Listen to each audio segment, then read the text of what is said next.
Hello friends, कैसे हो आप सब। तो आज हम पढ़ेंगे यूनिट नंबर 2, जिसका नाम है गांव और शहरों के समाज में सामाजिक परिवर्तन और व्यवस्था में जो परिवर्तन आता है उसके बारे में।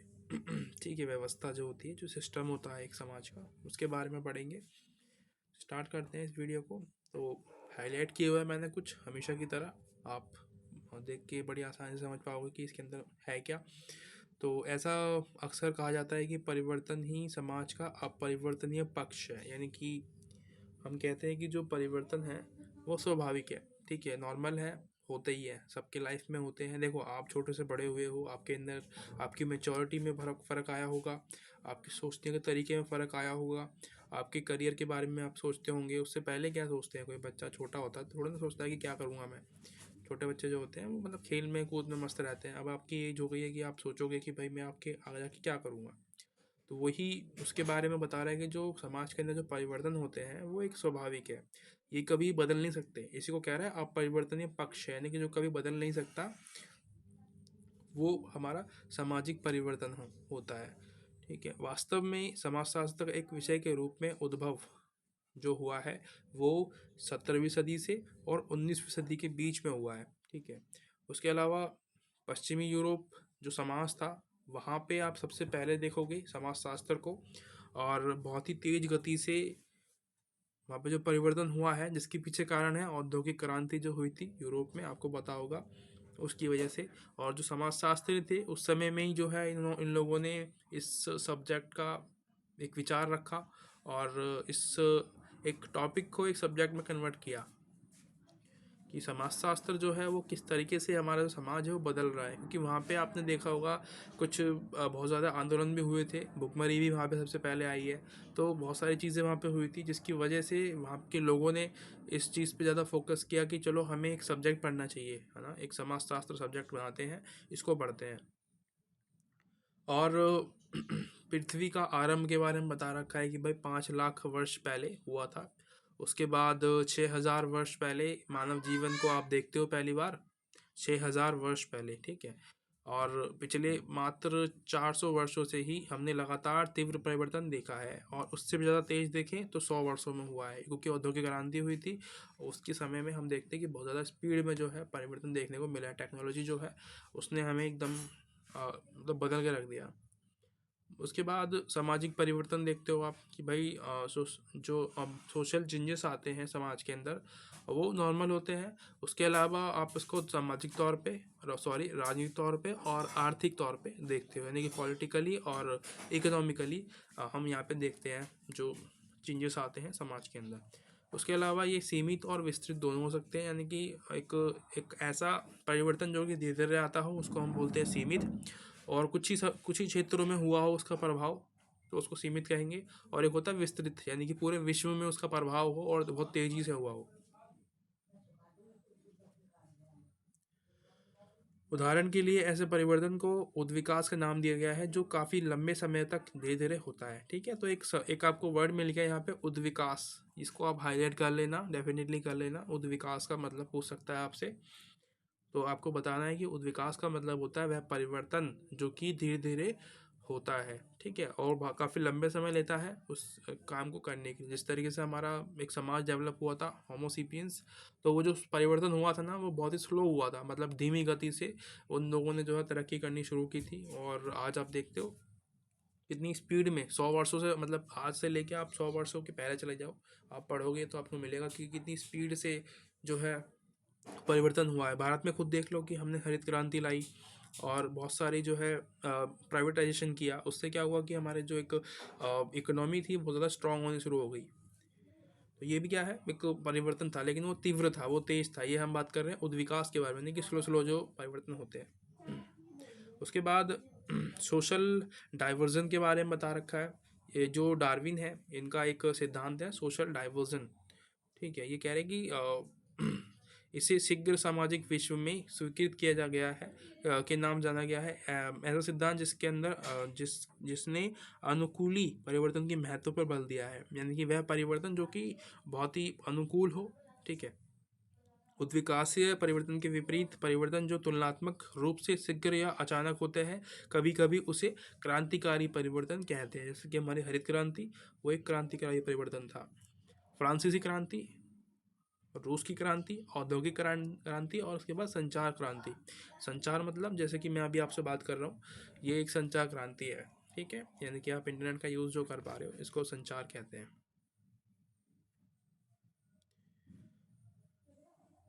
बाकी ये भी देखो, ये भी एक क्रांति है कि जो बच्चे हैं ये क्लास में पढ़ रहे हैं अपने स्कूल में, और बेंचेस पे बैठे हुए हैं, इनके पास अपनी नोटबुक है, पेंसिल है और पेन है, ज्योमेट्री है, जो भी इनके पास है। उसके अलावा और भी आपको कुछ देखने को मिलेगा यहाँ पे। जैसे कि आप अपने फादर से पूछोगे कि वो उस समय कैसे पढ़ाई करते थे, उनका जो रूम था, क्लास रूम, वो कैसा था, कैसा दिखाई देता था, तो वो बताएंगे आपको कि चटाई पे हम लोग बैठे होते थे सब लोग, ठीक है, एक लाइन बना के। उसके बाद एक बोर्ड होता था वहाँ पे ब्लैक कलर का, और वहाँ पे चौक होती थी टीचर के लिए, और उनके हाथ में एक तख्ती होती थी, मतलब कि जो स्टूडेंट होते थे, जो आपके पापा हैं, उनके हाथ में तख्ती होगी, उससे ही वो बच्चों को, मतलब कि बच्चों को सिखाया करते थे, यानी कि वो बच्चे जो है उसी में अपना काम कर रहे हैं, गणित का सवाल दिया है उसको सॉल्व कर रहे हैं और दिखा रहे हैं टीचर को। तो उस समय नोटबुक नहीं थी, अब आई है। पर्यावरण के बारे में बता रहे हैं भाई। पर्यावरण जो है एक, कह रहे हैं ना, जैसे कि हमारा जो एक निवास स्थान बदलता है, उसी के अकॉर्डिंग हमारा जो एक रहने सहन का तरीका होता है, हमारा जो समाज होता है, उसमें परिवर्तन आता है। आप शहरों में देखोगे कि जनसंख्या बहुत ज़्यादा होती है, क्योंकि यहाँ का जो इन्वायरमेंट है वो इस तरीके का है। यहाँ पे उद्योग लगे हुए हैं, क्यों लगे हुए हैं, क्योंकि एक समान जो है अवतल, यानी कि एक मैदान है दिल्ली। उसके अलावा आप पहाड़ों पर जाओगे तो वहाँ पे आपको उद्योग बहुत कम मिल दिखाई देंगे, ठीक है। उद्योग जो है, फैक्ट्रियाँ जो हैं वो बहुत कम दिखाई देती है। वहाँ पे क्या होता है, फैक्ट्री में वहाँ पे जो बेसिकली काम होगा खेती का होगा, राइट। तो ये क्या है, बदलाव आपको देखने को मिलते हैं कि कहाँ पे जो है जो चीज़ें हैं वो सूट करती हैं। ये भी क्या है, एक परिवर्तन तो है, ये एक समाज में जो परिवर्तन है उसका कारण है कि भाई हमने जो है चीज़ों को देखना शुरू किया है कि यहाँ पे हम उद्योग लगा सकते हैं। यहाँ पे उद्योग लगाना सही नहीं होगा, सेफ नहीं होगा, क्या पता कब बाढ़ आ जाए, कब कुछ हो जाए, तूफान आ जाए, आंधी आ जाए, जो है भूकंप आ जाए, कब वो जो है ढह जाए सारी जो इमारत बनाई जाएंगी, और नुकसान हो जाएगा बहुत ज़्यादा गवर्नमेंट को, और जो निजी जो क्षेत्र है उन लोगों को भी। तकनीक और अर्थव्यवस्था तो बहुत ज़्यादा स्पीड से हम लोगों को जो है परिवर्तन कर रहे हैं। मैं हम अभी हम उसी बारे में बात कर रहे हैं, जब लगातार कि जो परिवर्तन है वो किस तरीके से हमने स्पीड पाई है। उसका रीज़न यही था कि हमने जो टेक्नोलॉजी में बहुत ज़्यादा ध्यान दिया है, जिसकी वजह से हमारा जो इकोनॉमी है वो और अच्छी हो गई है। उस इकोनॉमी की वजह से हमने और टेक्नोलॉजी पे इन्वेस्ट किया, जिसकी वजह से जो स्पीड थी वो पहले से 10 गुना ज़्यादा तेज़ हो गई है, ठीक है। तो जितना पैसा आता है, टेक्नोलॉजी उतनी ही ज़्यादा अच्छी हो जाती है हम लोगों की। और उसके बाद आप राजनीति में भी देखते हो कि जो पॉलिटी है वो अपने देश को छोड़ के हमारी और भी देशों पे हमारी नज़र नज़र रहती है ना। हमारी जो एक नीति होती है, पॉलिटिकल नीति जिसको कहते हैं, राजनीतिक जो नीति होती है हमारी, वो हम अपने देश के अलावा भी हम आसपास की जो हम, जिससे हमारा एक लेन देन है, जैसे कि हमारा चाइना से हमारा इंपोर्ट होता है ना। हम यानी यानी कि अपने देश में लेके आते हैं सामान को, तो वो भी हमारा जो है एक उनसे एक कनेक्शन रहता है कि भाई अगर ये कनेक्शन ख़राब हो गया तो हमारे आपस में जो है कुछ ना कुछ गलत हो जाएगा। उसकी वजह से चाइना हमसे जो थोड़ा बहुत जो है डरता है कि जो हम जो है उसका जो एक्सपोर्ट है वो बंद कर देंगे। तो जो है जो लड़ाइयाँ हमारे आपस में होती है ना बातों से, वो युद्ध तक नहीं पहुंच पाती। इसके पीछे रीज़न ये भी है। तो जो है एक राजनीतिक जो परिवर्तन है वो भी आया है हमारे आसपास में।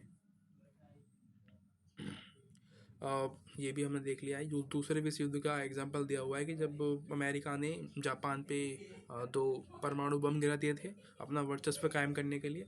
यहाँ पे संस्कृति का भी एक बहुत बड़ा रोल रहता है कि जो संस्कृति है वो बदल जाती है। हमारा जो रहन सहन का तरीका होता है, लाइफ स्टाइल होता है, हमारी जो सोच होती है, उसमें बहुत ज़्यादा परिवर्तन देखने को मिलता है, ठीक है। मूल्य जो होते हैं हमारे, हमारी जो मान्यताएं होती है, हम जो जिस भगवान को मानते हैं, पहले हमने जो है एक तरीका अलग रखा था चीज़ों को समझने का कि पेड़ों की पूजा कर रहे हैं हम लोग।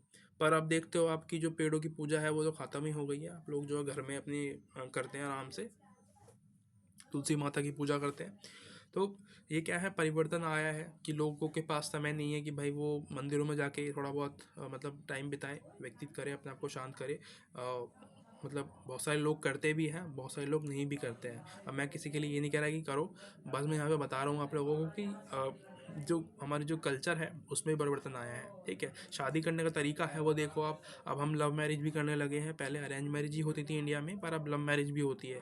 हम अपनी मर्जी से ही लड़की को देख के शादी करते हैं, लड़कियां लड़कों को देख के शादी कर लेती है अपनी मतलब की पसंद से, ठीक है। तो वो क्या है, हमारी संस्कृति जो कल्चर था वो अब बदल रहा है धीरे धीरे करके। जो सिस्टम है उसके बारे में बात करते हैं। तो सामाजिक व्यवस्था एक एग्जाम्पल के तौर पे हम इसको समझते हैं।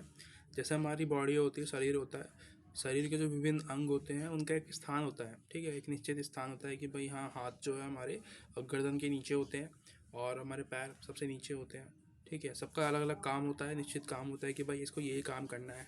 तो ये क्या होता है, एक सिस्टम है हमारी बॉडी के अंदर कि भाई हाथ जो है उठाने का काम करेंगे और पैरों का काम क्या है, चलने का, राइट। तो और मुंह और हमारी जो मस्तिष्क है इसका काम सोचने का है ना। और हमारी जो नाक होती है सूंघने का और सुनने का काम। ये क्या है, बॉडी है, और बॉडी के जो पार्ट्स हैं इनके काम अलग अलग है। इसको कहते हैं हम स्ट्रक्चर, एक व्यवस्था। ये हमारी जो बॉडी है एक प्लान के तौर पर बनाई गई है।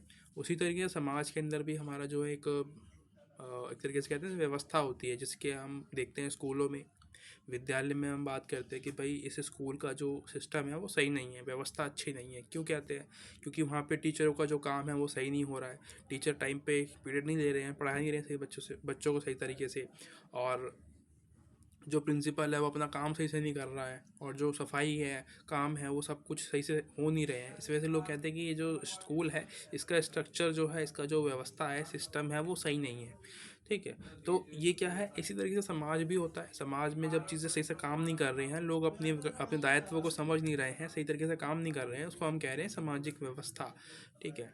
ये जो हम जब व्यक्ति जब आपस में सही तरीके से काम करते हैं, सही तरीके से उनका सामंजस्य होता है आपस में कि हाँ आपका काम ये है, हमारा काम ये है, उसको हम कहते हैं सामाजिक व्यवस्था, ठीक है। जो हर एक काम, हर एक चीज़ प्रॉपर तरीके से काम करे, उसको हम कह रहे हैं सामाजिक व्यवस्था। और इसमें कुछ और भी है, बता देते हैं आपको देख के। हाँ, प्रभाव और सत्ता कानून। तो ये भी देखो, समाज में आपको देखने को मिलता है कि जो समाज है उसके अंदर एक प्रभाव होता है एक व्यक्ति का, ठीक है।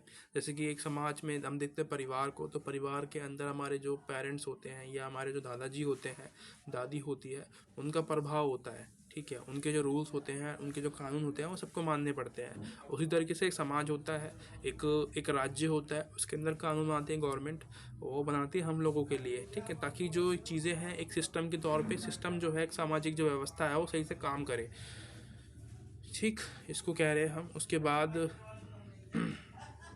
हम आते हैं विवाद पे, अपराध और हिंसा पे। तो इन सबको बचाने के लिए हम एक कानून बनाते हैं, कानून की जो है बनाते हैं ताकि जो पुलिस है, प्रशासन है, उसको देख पाए, है ना। एक सिस्टम ही तो है सारा कुछ कि इस काम के लिए ये व्यक्ति, है ना, मतलब कि चीज़ों को संभालने के लिए, कानून को लागू कराने के लिए कौन होगा और उस कानून की रक्षा कौन करेगा, ठीक है। न्यायपालिका करेगी, उसके बारे में बताया कि कौन। और उसके अलावा हमारा दायित्व क्या है, समाज के तौर पे हम व्यक्ति हैं, हम नागरिक हैं, तो हमारा दायित्व है कि हम उस कानून को फॉलो करें, है ना, उसके अकॉर्डिंग चले। तो ये क्या है, विवाद के यहाँ पे क्या होता है कि संघर्ष भी पैदा होता है कि भाई जब दो लोगों के बीच में जो एक को लग रहा है कि नहीं मैं सही कह रहा हूँ, दूसरे को लगता है कि नहीं मैं सही कह रहा हूँ, तो वहाँ पे विवाद पैदा होता है जब दोनों की सोच होगी वो अलग अलग होगी उस समय पे। ये कोई गलत चीज़ नहीं है, इसमें कोई बुराई नहीं है कि अलग बात है दोनों की, जो है एक टॉपिक पे दोनों के विचार अलग अलग है, पर जो है यहाँ पे एक संघर्ष भी पैदा होता है, उसके बारे में बात कर रहे हैं कि भाई एक कंपटीशन पैदा हो जाता है। ठीक है जी। समाज में जो हिंसा होती है, हिंसा फैलती है, उसको भी देखते हैं हम कि अगर सिस्टम सही नहीं होगा समाज के अंदर, अगर लोग डरेंगे नहीं। देखो, डिसिप्लिन बहुत ज़रूरी है, डरना बहुत ज़रूरी है ना। क्योंकि अगर हम डरेंगे नहीं तो हम जो हमारा हमारा मन करेगा वो हम करेंगे, है ना। तो वो भी सही चीज़ नहीं होनी चाहिए हमारे साथ, मतलब, ठीक है। इसलिए कानून बहुत इंपॉर्टेंट होता है, एक फॉलो करना उसको ज़रूरी है उससे भी ज़्यादा, और फॉलो कराने वाले भी होने चाहिए।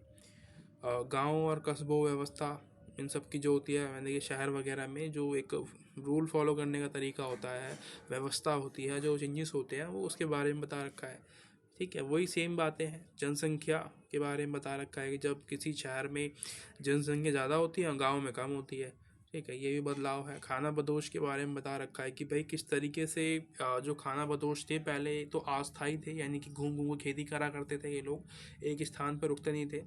बाद में इन लोगों ने क्या किया, इस एक स्थान पर रुक के खेती करना शुरू कर दिया और ये स्थायी जो है कृषक बन गए। गांव को उनके आर्थिक रूप में कृषिजन्य क्रियाकलापों में एक बड़े भाग के आधार पर भी अलग किया जाता है ना। यानी कि गांव है कि तो मतलब इसका मतलब यहाँ पे खेती होती होगी, और शहर है तो इसका मतलब यहाँ पे उद्योग होते होंगे, है ना, फैक्ट्रियाँ हैं यहाँ पे बहुत ज़्यादा।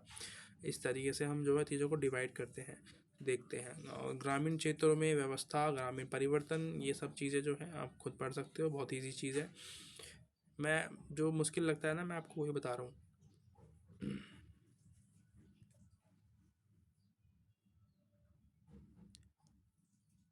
अब देखो ये दिखा रखा है कि एक शहर है, वहाँ पे एक व्यवस्थित केंद्र है जहाँ पे बहुत सारे लोग इकट्ठे हुए हैं। ये क्या है, ये एक मॉल होगा, शॉपिंग मॉल होगा, यहाँ पे जो है कोई एक्टर आया होगा तो लोग जो है इकट्ठे हो गए हैं। वैसे भी बेसिकली शॉपिंग मॉल्स में तो आपको देखेंगे, मंडी बाजार में तो लोग बहुत सारे मिलते हैं। कपास के खेत में काम करती हुई महिलाएं, तो ये क्या है, सिस्टम है। अब देखो महिलाओं के बारे में एक एग्जांपल देते हैं यहाँ पे हम, कि एक महिलाओं का जो काम है वो बटा हुआ है, मर्दों का काम बटा हुआ है कि मर्द जो है बाहर जाके कमाई करेगा और पैसे लेके आएगा, और महिलाएं क्या करेंगी, खाना बनाएंगी, खाना खरीद के लेके आएंगी, पानी का जो है उनका सारा जो एक सिस्टम है वो उनका है। तो ये मतलब हमारे समाज में बना हुआ होता है पहले से कि भाई आप ये काम करोगे और हम ये वाला काम करेंगे। अब देखो आप यहाँ पे कि भाई, यहाँ पे देखो लड़कियों का जो खरीदने का जो सिस्टम है वो कैसा है कि भाई लड़कियाँ कॉस्मेटिक्स खरीदते हुए दिखाई देंगी आपको। उसके बाद जो मेल्स हैं वो घड़ी खरीद रहे हैं, लड़कियाँ भी खरीदती है घड़ी, पर मेल्स ज़्यादा मतलब अट्रैक्ट करती है लड़कों को, बॉयज़ को। बाकी बाइक्स और ज़्यादा अट्रैक्ट करती है बॉयज़ के लिए। तो और स्कूटी लड़कियों को ज़्यादा पसंद करती हैं, मतलब लड़कियाँ स्कूटी ज़्यादा पसंद करती हैं, कहने का मतलब ये है। तो ये क्या एक सिस्टम है समाज के अंदर। उसके बाद यहाँ पे आपको कुछ सीमा शुल्क के नाम से एक शब्द मिलेगा, तो ये बहुत ज़्यादा मुश्किल नहीं है। सीमा शुल्क मतलब आप किसी स्टेट में जाते हो तो वहाँ पे एक टैक्स देना पड़ता है आपको, वही सीमा शुल्क है। यानी कि ये बॉर्डर पे आप टैक्स दोगे, और मतलब कुछ भी किसी के भी रूप में उसको हम कहते हैं, जो गवर्नमेंटली लीगली होता है, लीगल होता है। अब प्रभुत्व जाति क्या होती है, जो कि बहुत ज़्यादा पावरफुल होंगी, वही प्रभुत्व जमाएंगे अपना, ठीक है। संरक्षित समुदाय क्या होते हैं, अब जैसे कि मतलब कि कोई एक दीवार बना दिया, बहुत बड़ी दीवार कह रहे हैं, या फिर एक घेरा बना दिया है कि भाई इस घेरे के अंदर ये वाले लोग रहेंगे, ठीक है, इन्हीं के लिए हमने ये जो जगह है ये एक कहते हैं ना, संरक्षित कर दी है। या उसको इंग्लिश में एक वर्ड कहते हैं, छोड़ो, समझ गए होंगे आप इसके बारे में। भद्रीकरण के बारे में बता रखा है, निम्न से उच्च वर्गीय परिवेश में बदलना, उसको कहते हैं हम भद्रीकरण, ठीक है। यानी कि कोई भी समुदाय है वो गरीब से अमीर हो रहा है तो उसको हम कहते हैं भद्रीकरण। घेटो या घेटोकरण, यूरोपीय शहरों में कुछ जो बस्तियां थी ना यहूदियों की, उसको बोलते थे घेटोकरण, ठीक है। और उसके बाद इसको बदल के हमने क्या कर दिया, आज के संदर्भ में ये विशिष्ट धर्म, नरजाति, जाति, समान पहचान वाले लोगों के साथ रहने वाले को इंगित करती है, ठीक है। यानी कि एक ऐसा समुदाय जो कि एक ही जाति का है, एक ही धर्म का है, वो एक सब एक साथ रह रहे हैं, तो उसको हम कहते हैं घाटो, ठीक है। वैधता मतलब लीगली, लीगल होना। समुदाय संक्रमण, मास ट्रांजिट, शहरों में आवागमन का साधन जिसे बड़ी संख्या में लोगों का आना जाना होता है, ठीक है, आगमन का एक साधन है, ठीक है। उसके अलावा जन परिवहन भी एक तरीके से क्या है, तीव्र गति चलने वाली परिवहन है, ठीक है। यानी कि जो गाड़ी वगैरह आप यूज़ करते हो जाने के लिए कहीं पे, उसको बोल रहा है। बाकी आप इसके क्वेश्चन सॉल्व कर लेना, ठीक है। ये चैप्टर होता है ख़त्म यहाँ पे।